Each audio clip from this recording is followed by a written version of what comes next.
आज आपण शेवग्याच्या शेंगांचं कालवण करतोय। त्यासाठी इथं फ्राय पॅन तापलाय। त्यामध्ये आपण पहिलं खुरासणी भाजून घेऊ। फ्राय पॅन तापल्यावर मी गॅस बारीक केलाय आणि बारीक गॅसवर भाजून घ्यायचे आपल्याला। आपण काळ्या मसाल्यातलं शेवग्याच्या शेंगाचं कालवण बनवतोय।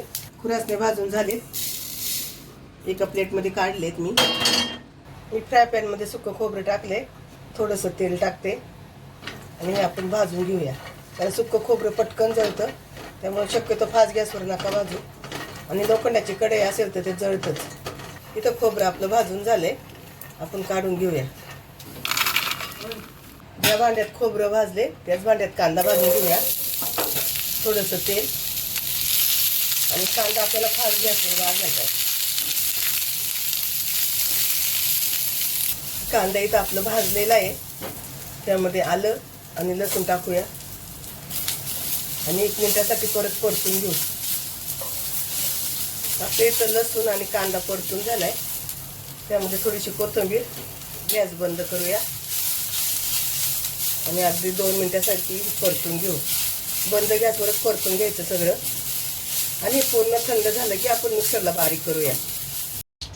आपण ज्या फ्राय पॅन मध्ये मसाला भाजला होता त्यातच तेल टाकले, गॅस बारीक केलाय, त्यामध्ये घरचा मसाला, धनिया पावडर, तुमच्याकडे धनिया पावडर नसेल तर धने भाजून घेतले तरी चालेल।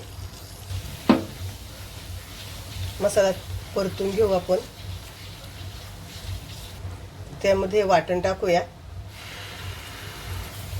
आणि वाटण परतून घेऊ आपण।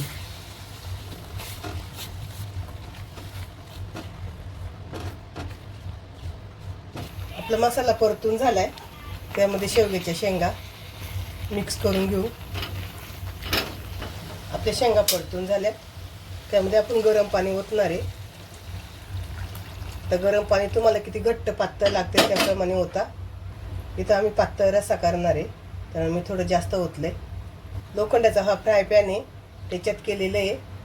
तर कालवण शिजलं ना की लगेच दुसऱ्या टोपात ओतून ठेवायचं, नाहीतर मग कालवण जास्त काळं होतं।